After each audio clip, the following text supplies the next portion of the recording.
Forward. All right, we're back. Another episode. We took a couple weeks off, but we're back. Sports and culture. I'm T Dub, the smart Jerome, and we got a number of topics now, right? Like a lot happening. We just had the NBA draft last night. Got you know JJ Redick in the news for probably not the best, good and bad reasons. Um, but what do you got? Where do you want to start, Mark? Let's start draft.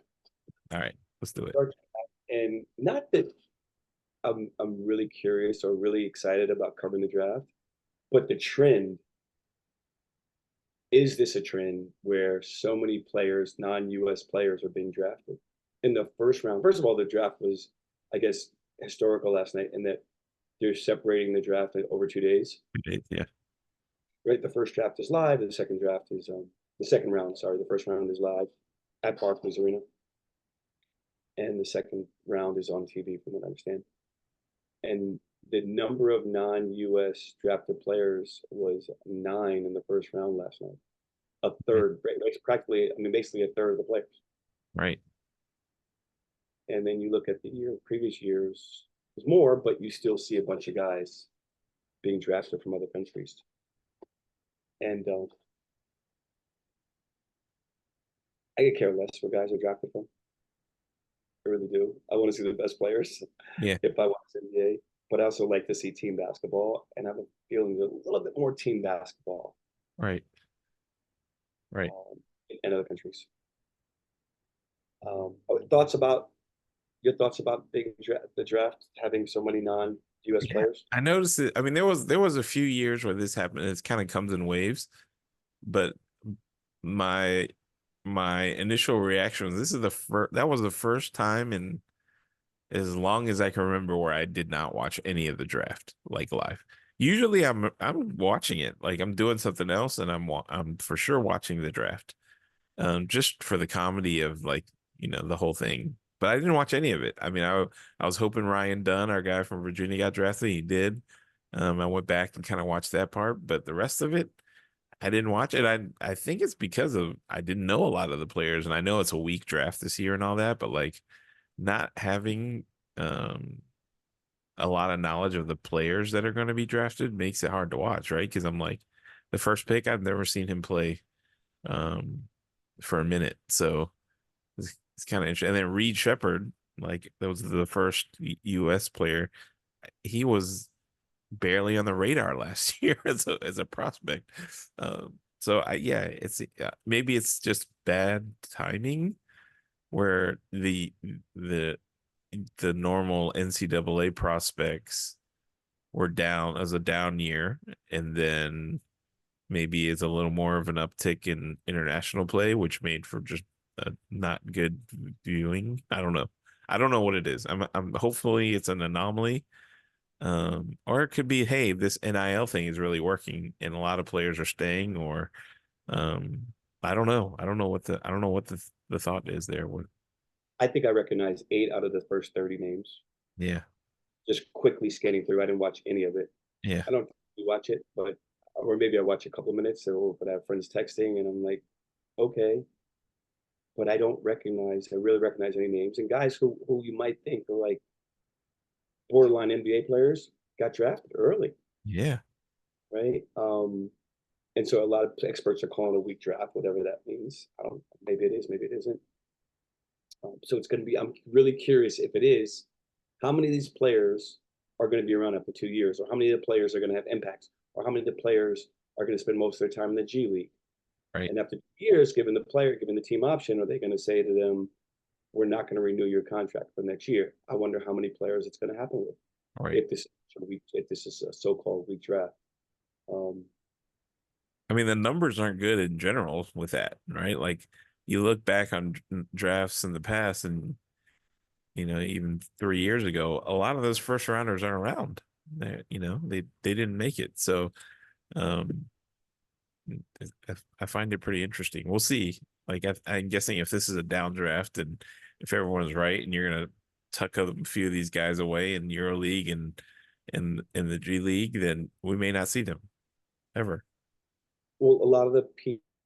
So I'll go back to my reasoning why I think maybe a weak draft. But I think that what I'm hearing a lot of people say is stash picks, Yes. right?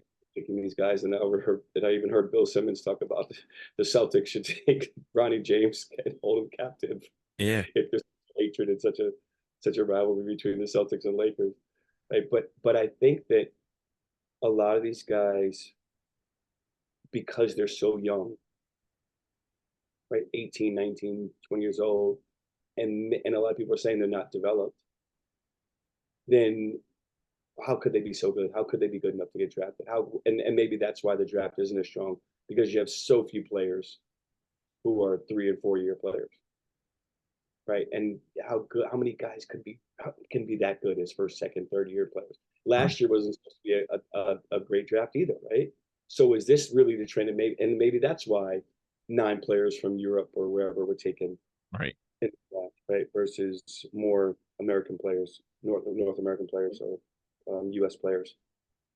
You can't say North American because I think there was a Canadian taken draft, if I'm not mistaken. Um, but if you have so many young guys who aren't being coached, and a lot of people are complaining about the AAU system, which is more guys are playing in the AAU system or AAU style high schools now, when are they being taught how to play? Right. AAU system is basically an arms race, right? And it's not even like, hey, we're going to spend time teaching and coaching and developing. And then again, now with NIL, everything's individualistic. Who's playing team basketball? I heard Gilbert Arenas also talking about the guys overseas have such an advantage in that they can turn pro much earlier, 15, 16, and then really concentrate on their skills in basketball from 15 to 19 and then get drafted. That gives them a 4 year advantage of playing with men, making basketball the main focus of their lives. Whereas in the US, a lot of them are like in and out. I don't know if that's true or not, but Yeah, I find that hard to agree with. Um, you're going to get Luca, and how many guys are doing that are so successful and coming? Luca, whether Luca was born in Europe or here, he was going to be a phenomenal basketball player with his size, and if he was taught how to play by his father at an early age, wouldn't matter where he came from. Wouldn't matter if he came through the ranks of high school, college. He was going to be identified as a great player no matter what. Right? Same thing with Wemby, what's that? Wemby, Wimby or Jokic, yeah, right? Or Joel Embiid. Like I don't know. I don't think it has to do with going pro early. Maybe there's a little bit to do with it, but I just the special players. Jason Tatum was going to be a special player whether he was here or in Europe, right? Maybe he would have been a point guard if you're in Europe, depending who his father was or depending who his height, who his coach was. Like he's 6'7", 6'8", and he's a tremendous athlete with tremendous skill level, right? So I don't think it's so much to do with like making it a territorial or geographical issue. I don't think so, but I think it's more of those guys. When you look at those guys that are coming over in Eastern Europe or whatever, they have great. Some of them have just tremendous size and are skilled, right? And if you're talking about now the NBA going global and getting guys from around the world, they're finding the best players around the world, right, and everybody's playing basketball now. So I think it's more like, okay, it started with New York. Like New York's no longer the mecca of basketball, right? yeah, Well, California is no longer the mecca of basketball, and now it's the United States is not just the only country playing basketball. So you're getting guys from right, everywhere, yeah, in size, strength, speed, athleticism, height, all that has to do with it, and skill level, and who your coach is. And that could be a coach in the middle of Nicaragua or the Sudan or you know Kosovo, right? So I think it's somewhat random in terms of your size, strength, and what your ability to retain information and and the phenomena. People asking me, well, what made your kid make it? And I'm always thinking about this now, and I'm thinking about Ty as a young kid at 2 and 3 years old, and I'm looking at my 3 year old now, and the differences are right. Ty's ability to retain information and focus, and I don't think anybody's a genius, or I don't think my kid's a genius, was actually exceptional. He would sit down and watch games, and I'll explain to him, it was almost like, oh shit, he's getting it. And then he would go to the park and and try. shoot and Yeah. shoot for hours, or we play baseball for hours. And he was so laser focused. And this one is different, where he doesn't want to do that, and he won't do it. Right. Right. So I think that that's also has something to do with it. Your ability to retain information, your ability to just digest information and really get it, whether it's young age or older age. I don't know how many guys. And then you talk about work ethic. Yeah. So I think there's a lot that goes into it, not just, oh man, these guys from Europe and they're playing better than us. It's not that simple. I think there's 7 billion people in the world. Yeah. Basketball's grown. It's no longer a United States game. Do you think do you think this started with the Dream Team in '92 when they went that World Olympic tour? You Maybe know, we're looking at what 32 years since then, so that's like a generation, at least generation and a half. People that maybe grew up, right? Like Dream Team, and that maybe motivated Dirk Nowitzki and Tony Parker, and then those people, the cascading effect of that, and we're now seeing it, an entire generation of people internationally where basketball was their main focus. and so with that, I think that certainly that influence could absolutely have a major impact on more people playing outside the United States, right? And so I think the question was asked, is the NBA upset about it? Why would the NBA be upset about it? Oh, they love it. It actually accomplished their goal Yeah, by having lots of people. And what it does is like, guess what? The TV contract next year, $70 billion, right. whatever it is, 70 billion plus dollars. Guess what? That reaches across the world. Yeah, and So now there's more and more people. Guess what? The people in France are with 3 players drafted in the first round are going to be watching the NBA. yeah. And they talked about, I mean, Adam Silver talked about in that contract extension that ultimately they want to be outside of America. They want to grow beyond the borders. They want to have a team in Europe, and they want to have a true world champion, which I think is amazing. Why would you not? I mean, I don't know how you do that. I'm curious to see how that works out. Yeah, I don't know. I mean, yeah, it would be really hard travel wise to have, uh, That's to travel, unless right? you had a multitude of teams in Europe and then literally a champion in Europe and then they meet a champion in the US.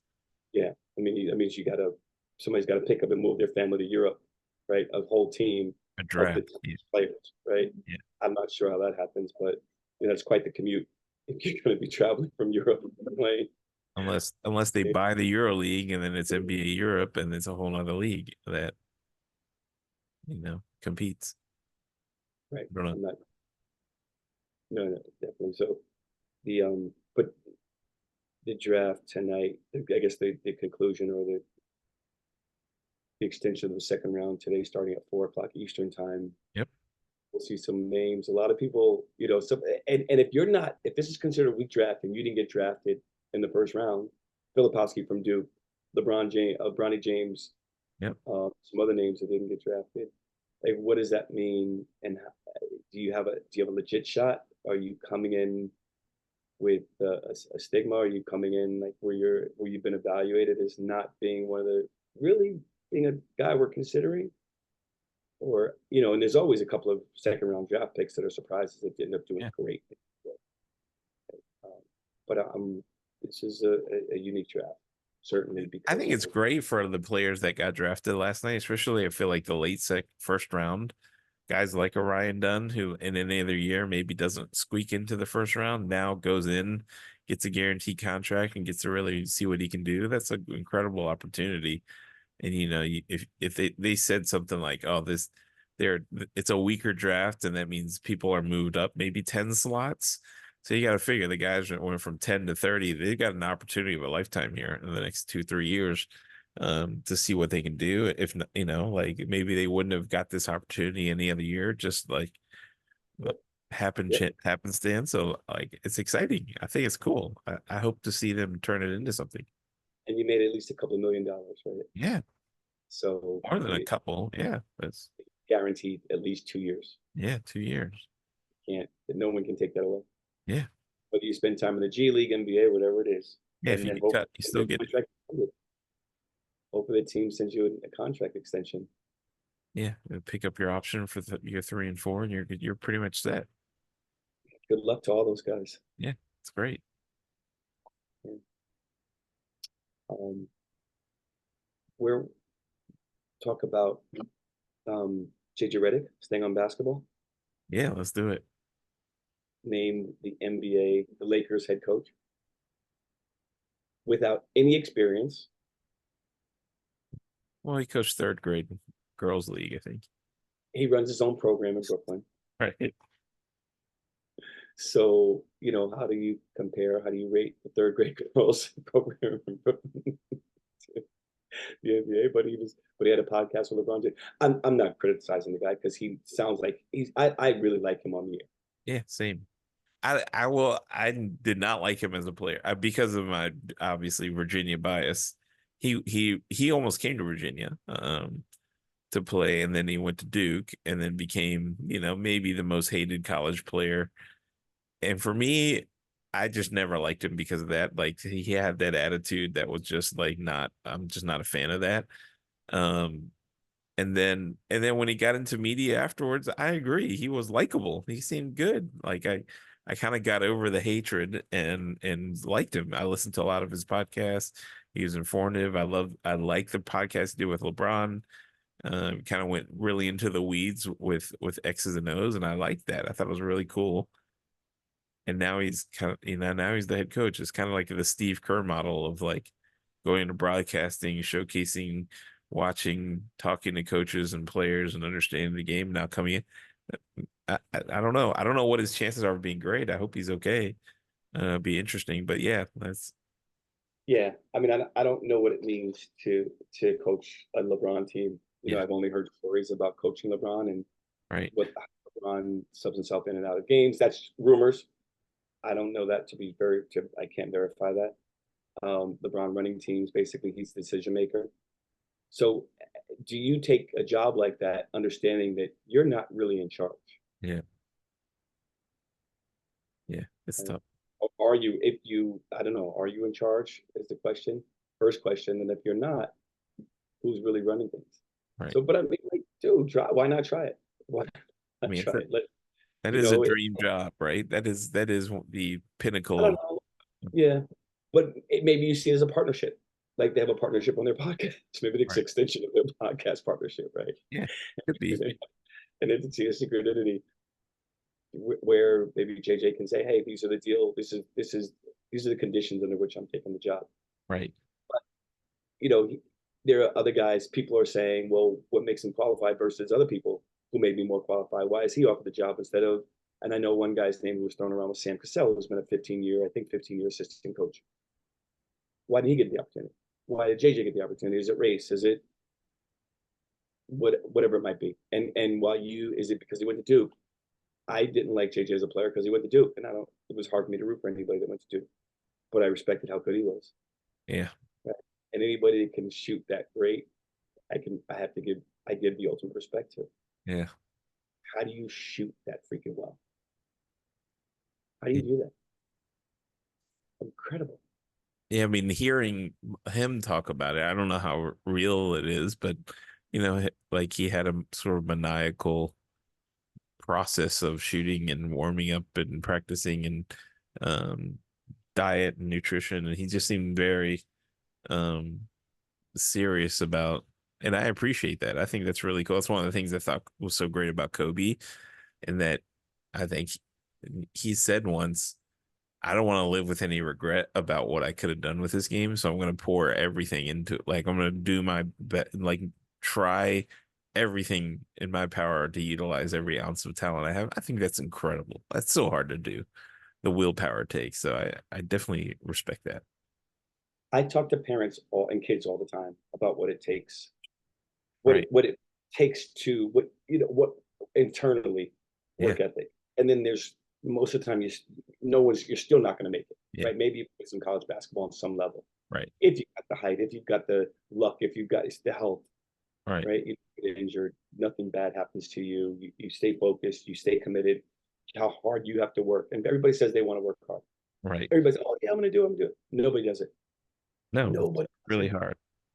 right? And which I get, like to play Division One basketball, the chances are zero, right? 1.0002 two or whatever it is, right? To play any level of college basketball, you're talking about 5% of the people that play high school.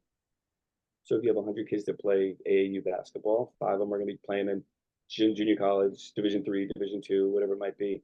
Like, I get it, but the only chance you're going to get to play that and put yourself in that pool is by shooting 500, 700, 750 shots a day. Yeah. Everybody You have says, to oh, be you you're have to doing be good. psychotic with your work ethic. You do. And so I coach all these kids that tell me they're going to do it, and none of them do it, of course.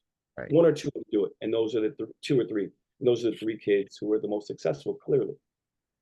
And those are the kids that really want it. Everybody else, they're listen. I got a couple of kids who are very comfortable in their lives, extremely, extremely comfortable. Why should? Oh, I'm good. What? Wait a minute. I'm going to go out here and do this. Or likely a chance that I'm not going to play at the next level because I know all these guys are better than I am.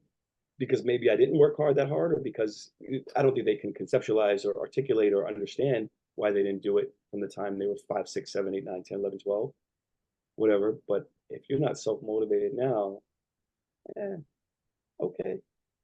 Like, So I'm so good. here's I a live in question. a $5 million house. Why Yeah. don't Why do I like so what? here's a question for you. All of these ex athletes and their sons that are now kind of making their rounds in the NBA and getting whatever you could say nepotism, but I think it's almost like they've got a path or they have an understanding of what it takes and they have to do it, or is it that the game has changed and now it is something else? Like, why do you think players So, now today who are privileged can make it in the NBA? so first of all, some of these guys, right? I wouldn't say it's nepotism when they're recognized as being great players. Maybe it's Ronnie because maybe he averaged 5 points in college. We don't Right. know. We're gonna see, right? But the other guys, their frames are incredible. They're super athletic. DNA They lottery. have IQs. They have high IQs. They've been around the game for a long time. Yep. They know what it takes to work hard. Their work ethic is tremendous. They're eating right, right, and they're very skilled, right. And by the way, the game is no longer a poor person's game. It's becoming a rich person's game. So these guys have money and they're working out. They have trainers, right? People who are that skilled that young either have someone like a parent who's a phenomenal coach working with their kid, or they have hired trainers who's really good. And then when you combine their frames, their bodies, and their work ethic and their skill level and their IQs because they've been around it for so long, you may get a product like all these. I don't know how many guys are on the 18U US team, but there's like 5 or 6 guys I think who are Yeah. players of Suns. Yep. I'm sorry, sons of former Tons NBA of guys. players. Yeah. Yeah. Yeah, right. And but I think when you combine all those reasons, right, like LeBron James has resources for his kids to work out all Right. the time. And if LeBron James is spending all that time work and money on his body, Yeah. So right, which he's got a blue number one, he's got the DNA. Number two, he's got a blueprint. And then it's kind of up to you whether you have the work. And maybe at that point, because of your DNA and because of the blueprint, you don't have to work as hard as somebody like Ty who didn't have that and has to put in 10 hours to get what these guys can get in 2 hours. no So question, right? yeah. No question. But those guys still have to bust their ass. Yeah, of course. And they have to bust it, and they have to really bust their ass to play, Right. right? To Right. be good. And there's no way that someone at a certain athletic level is going to reach someone else. Like somebody's not going to be LeBron. Nobody's going to be LeBron James, no So matter how hard they. Steph, no one, Steph Curry didn't become the greatest shooter because his dad was a good shooter. Like it's not doesn't work like that, But it helped a lot, but it helps. right? Because his dad I'm sure, showed him how to shoot, and he had the resources, and he was able to be on a basketball court all the Yeah. time, and Yeah. but he wasn't recognized as one of the best players coming in high school, Yeah. so he had to prove it. But he was also small, right? So he really is an outlier, and he really is someone who defies even NBA logic. Yeah. And it just, guess what? Maybe half a step, a quarter step quicker than somebody else, Yep. right? At 6'2" or 6'3", a quarter step quicker. And he just and just his mentality and his ability. Yeah. Anyway, I mean, it's phenomenal. phenomenal. By the way, I saw a documentary at the Tribeca Film Festival, basketball documentary on AAU called The Spoils. Was it good? It was about basically about the Compton Magic, which is a Adidas sponsored AAU team Hmm. out of Compton, California. Actually, the guy that runs the program, I think he lives in Riverside, California. Oh wow. Okay. So yeah, but he runs the Compton Magic, and maybe he's from Compton originally. I'm not sure why. And so I want to let I don't I give the guys who are able to complete a film a huge amount of respect. Anybody that can complete a film, right? It's a huge amount of respect, Yeah. right? You've got it, whatever. But I'll let everybody else see it and comment. I don't want to share my opinions.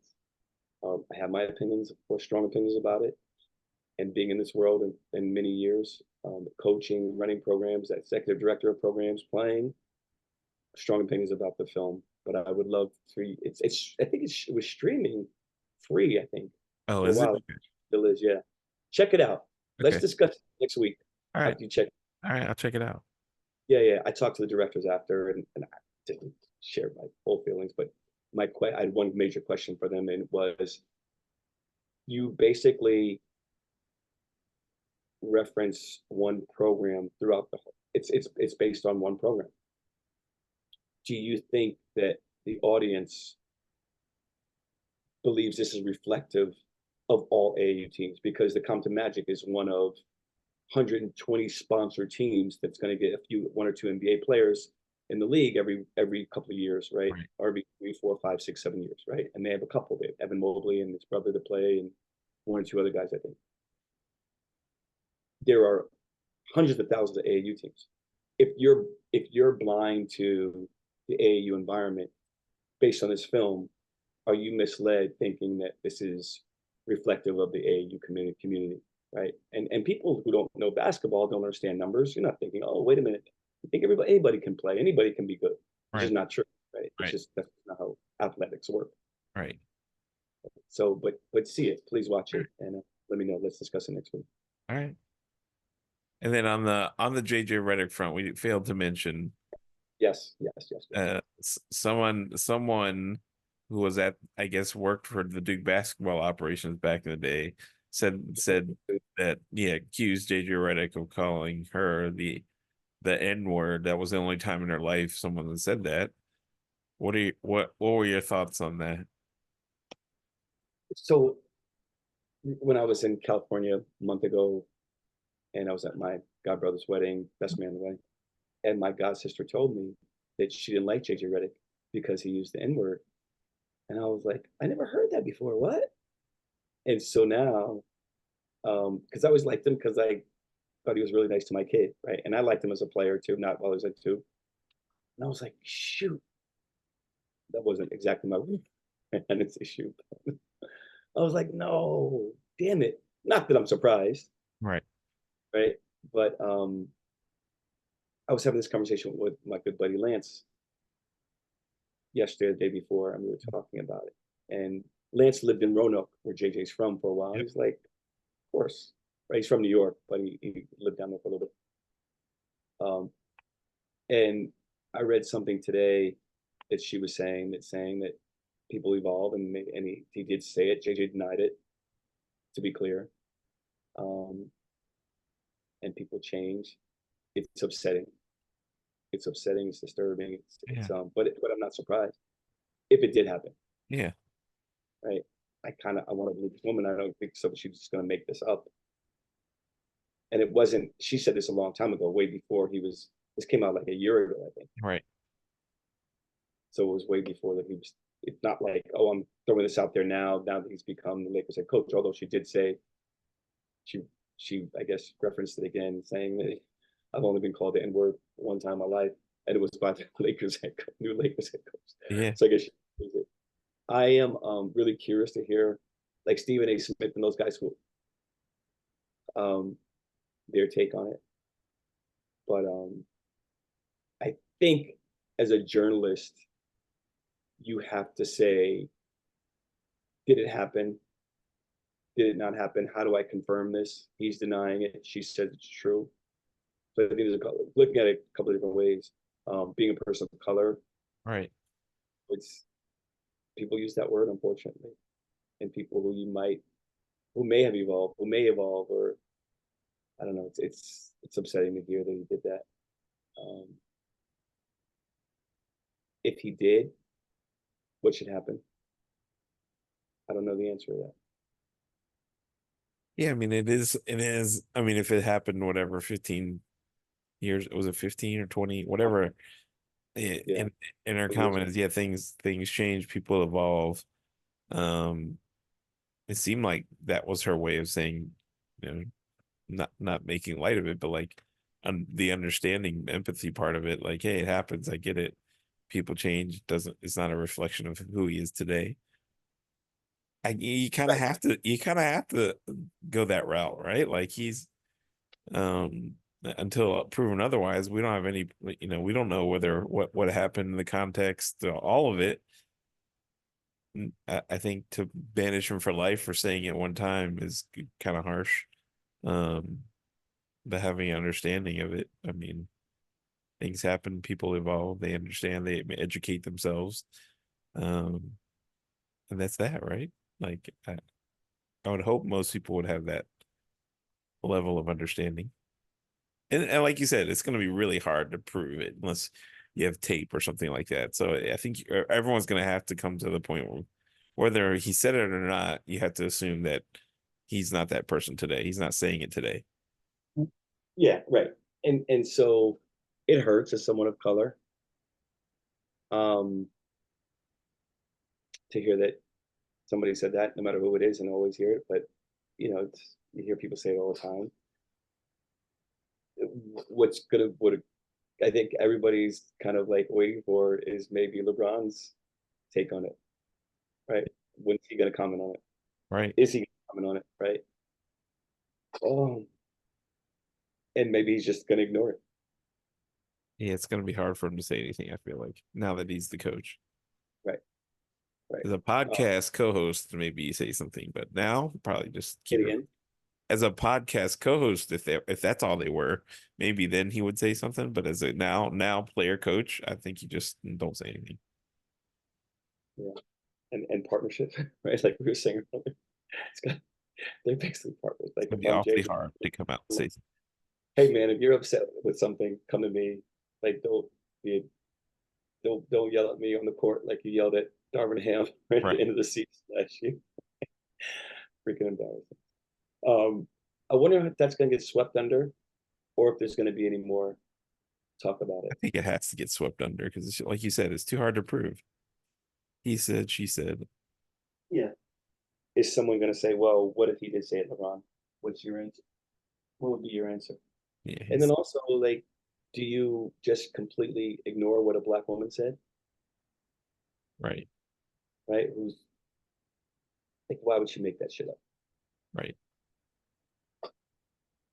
Yeah. Then you get it. Like I said, then it becomes a he said, she said, like, and I don't think anyone wants to play that game. Like, all right, why? Then you're going down the character defamation route, and then it's just a lot. It's a lot.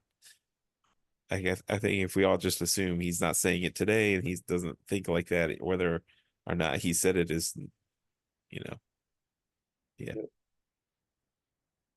he's not the head coach 15 years ago. He's the head coach today. So I don't. really. Yeah, no, what else you got? I mean, I had a hypothetical question that I was going to pose to you. Throw it out. So I've been following all the crazy AI NVIDIA news, and my question to you as a basketball coach, father, is imagine a world where, all right, you got game on the line, reputation on the line, and you've got your favorite head coach, Phil Jackson, man, whoever that is, your favorite coach versus an AI coach who has the all the knowledge imaginable of a computer, who's in the form of a robot who's been deemed hit. You got one more play to go. You got a coach with all the experience and the know-how, a winning coach, your favorite coach. And then on the other corner, you got the one that is a robot who has the knowledge and who can calculate the best percentage of everything that's on the court with all the whatever temperature, wind pressure, all the mathematical things that a robot can calculate. Who are you trusting at the end of the game? Who are you trusting at the end of the game to make that final play call? Would you rather choose human coach with all the faults and bias of human, or robot with no human touch and all So the statistical analysis? be one of those jerks who's like, you can't really ask the question because let's say it was Larry Bird you're coaching, and Larry was like, screw both of you, I'm taking the last shot, right? Right. No matter what. Michael Jordan, the same thing. But let's just to answer your question, right? The robot and the AI robot has all the data, Yep. all the information, who should take the last shot. It still comes down to human element. It still comes down to somebody's got to make the shot. Right. And guess what? How many times has a guy who shot 1 for 14 takes the last shot and wins the game? How many Right. times a guy who shot 8 for 11 takes the last shot and misses? Right. Right. So does the AI guy understand emotions? Does he understand I think I because think the in the AI last person is going. I mean, it's a programming thing, so I'd imagine the AI person is going to know everything on the court and all the people on the court and time and position and right, assume, and run the simulation a bazillion times and get the highest percentage play and run that and be emotionless about it. so as you were starting to ask the question, I'm going, wait a minute. The more you're giving, the more you're spewing, the more you're talking. I'm Yeah. like, my first inclination is to be like, there's no way I can support an AI generated robot to make a call over a human being, right? But Right. the more you're going on, the more I'm going, wait a minute, the more this is making sense, the more this makes sense. And by the way, I don't necessarily think anybody's a great coach in the NBA, right? Depending, like the best coach in the NBA had great players. There's nobody Right. who's like this phenomenal coach that coached a bunch of mid-level players that took them to the championship, right? So that I'm aware of. So So life like, life on the line, one play. You got statistical best you say situation life on the possible. line. Yeah, If you say life life on. on the line, like that answers the question, right? That's easy. If my life is on the line, I'm going with the AI robot, right? But it's hard to like because when you say an AI robot versus a person, it's bigger than just basketball for me. It's Right. wait a minute, we're talking about jobs, Yep. all types of jobs, right? But I can't just specifically think just basketball coaching position. And I start thinking, well, shit, if they're going to do this in basketball, they're going to do this in this industry. In this industry, pretty soon, there's going to be 350 million people in the United States, and 500,000 people are going to have jobs, and this country is going to look ultimately it's going to be there's going to be a crazy, crazy revolution, which may happen anyway, but on the political side of things. No, I mean, there's a bunch of these debates that are out there today. I just wanted to understand on the basketball world, Yeah, yeah. where would you Hey, go if that was the case?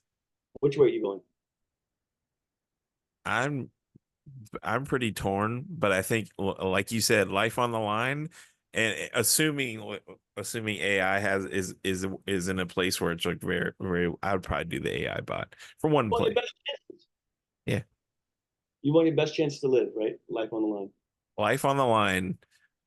It's gonna statistically gonna give me the best shot. I'm going AI, which is kind like it's very sad to me to think that versus me being like, no, no, no, for sure I'm going Phil Jackson. That man has won six championship, da, da, da, da. But I'm like, no, no, no, no. I think I would go. I think I He would go. didn't win, he didn't win any without Kobe or Mike, without Jordan, Right.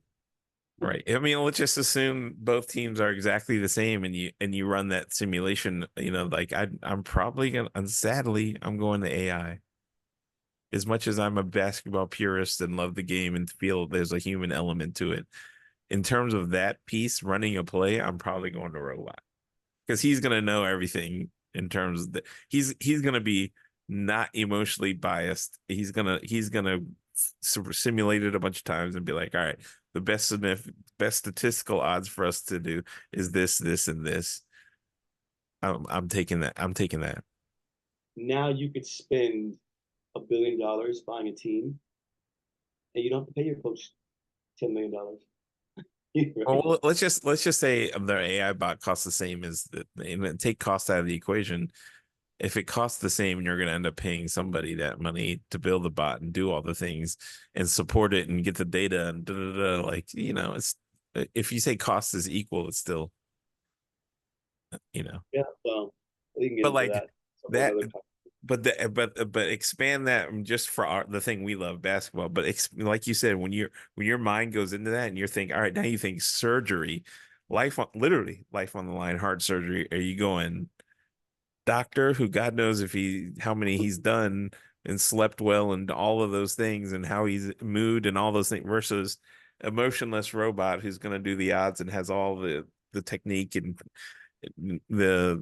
all of that precision of a robot down to do your heart surgery? Or are you going to go doctor who may have the intuition to save you because he knows stuff and has experienced things that a robot can't? Like it's these are like as within the next 10-20 years, these are decisions people are going to actually like literally have to make, right? You're going to be like, who do you want to do the surgery, doctor, robot? Who do you want to do this? Like it's incredibly complex and scary, like this whole AI revolution thing. That I'm just curious your take on it, given it's nice to think about it in terms of basketball and not like life true life altering decisions, but like these are hard. They're hard decisions, right? Like I was talking to my mom about it. That's totally changed the subject, but like think about one day you're gonna probably, maybe not us, maybe our kids are gonna be in a voting booth and they're probably gonna be like, do I do human or do I do to run the country? Like, Yeah. do I do robot do this or do I do human? Like I gotta tell you, if there was an AI robot in this election, I bet you he or she would win. that's exactly what I was saying. Like imagine like it may not be a choice. And then you're truly talking about a robot revolution where your robot is running the country and making laws and doing like it's terrifying. Like right? Like because if you're in the booth and you're thinking about, hey, for the good of this country, who am I going to pick? You're probably going to pick the robot, and ultimately that could be horrible for humanity. Oh yeah, no, it is. The more we go down the rabbit hole of robots and AI,